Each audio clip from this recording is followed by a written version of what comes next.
Hi, this is Ennis from Never Stop Trucking. In this video, I will be talking about 5 trucking mistakes people do when they start their new businesses. So let's start with mistake number 1.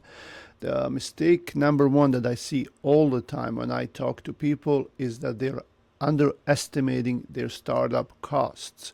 These costs can go into thousands or tens of thousands of dollars just for one truck. The first thing that you need, of course, is a truck. So that truck, if you're planning to buy it with cash, it will cost you anywhere from at least 20,000 to maybe even 100,000, depending on the year and the make of the truck. Brand new trucks can cost almost $200,000 or more. So I suggest that if you're starting, you go with something with higher miles and lower cost. But you don't want something beat up. You don't want to find something that has 1 million miles on it. I recommend anything between 400 and 600,000 miles. If you can get lower mileage, that's even better. Even if you're financing this truck, you might need some money for the down payment for the truck. Even if they don't ask for any money down, you will need money for insurance down payment. You will need money for the IRP registration, for tires, for something that will go wrong on your truck in the next few months. For maintenance alone, you should have at least $5,000 to $10,000 right away, maybe even more. But $5,000 to $10,000, in my opinion, should be okay just to have it set on side for a potential maintenance costs. Now, there are a lot of other permits as well. You have to pay FMCSA $300 just to apply for the authority. The BOC3 is around $50 or so. The down payment for your insurance can be anywhere from $2,000 to $5,000 for the liability and cargo. But there are other costs. If you are looking to get into some kind of software for your invoices or for accounting, you will need drug testing consortium. You have to have a contract. You have to pay for a drug testing, clearinghouse, all of that. These unforeseen costs can go into thousands of dollars. So I'm not going to talk about how much money you need. But that's the mistake number 1. People underestimate not just startup costs, but also the long-term costs that you have to pay everything. Maybe you were leased on to someone with your truck. Maybe you never had your own truck, and you never knew how much these carriers and these authorities have to pay for your truck.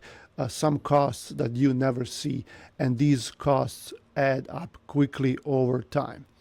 The next mistake is that people are not understanding regulations. There are so many regulations, and when you're an owner-operator and when you're leased onto someone, you don't need to follow any of that except for your hours of service when you're driving.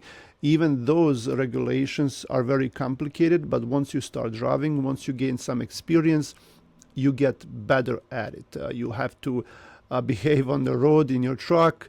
When you're pulled over by DOT, your truck has to be in good shape, in good order, as well as your logbooks. But behind the scenes, there are so many regulations that you never knew about, and you have to familiarize yourself with those regulations. Next thing is people are taking unprofitable loads. You're accepting loads that don't make you any profit. Now, occasionally that's okay if you're in a bad area and you're trying to get out of it. I recommend to everyone to take a look at their weekly profit or monthly profit. If you're looking at profit for each load, that can be misleading, and it might not give you a good overall picture. you need to figure out the average, what your average is, what your weekly revenue, weekly expenses, and then of course weekly profit is when you put all of these together. Because remember, all loads cannot be high paying. Some of them cannot be that profitable. But if you find a good load that goes to a bad area, and that's usually the way it is, you find a good paying load with knowing that from there the load to go out will be paid less. So that's what you have to do. You have no choice. You go there for good money, you go out for bad money. You might not be profitable on that second load, but you were sure on the first one. So when you put all of them together, then you get your profit. The next thing is neglecting truck maintenance. When you have a driver and the driver does not report anything wrong on the truck for like 2 months or so, then that driver is not doing his or her work. They have to report everything that they see, because there is no way a used truck can go that much without needing something. It could need maybe just some kind of inspection, maybe just someone to go over it after 2 months, because things will go wrong.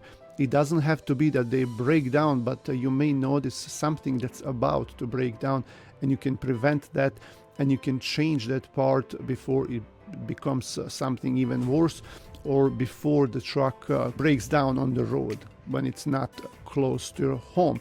So the preventive maintenance will save you so much money.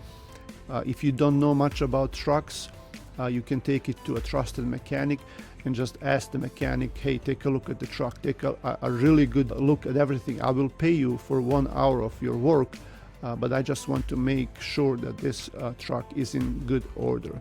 And the last thing here, this is another big mistake, is that people are having poor cash flow management. And most of us are guilty of that. In the beginning, you still learn, and you will learn on your mistakes, but don't repeat those mistakes. So sometimes when you get a good check, you might be tempted to spend it right away. The way I think it should work, if you're an owner-operator, you should give yourself a salary, because if you're an owner-operator, you most likely have your own company for your entity, and everything that you make goes into the business, right? And you should treat yourself as an employee of that business. You should give yourself a salary. Don't take all that money. And maybe the best thing is to pay yourself by mile, because if you give yourself everything, you will not have any money in the business. If you give yourself a fixed salary, your checks will vary. Your gross revenue each week, it will vary, and it doesn't make sense to get the same amount every week. You should either think about giving yourself a percentage of that, and or pay yourself by mile. So the more miles you drive, the more you pay yourself. Figure out a way to do that. Thanks for watching. This is Ernst from Never Stop Trucking. If you're interested in leasing on to our authority, you can find a link in the description of this video. Thanks for watching.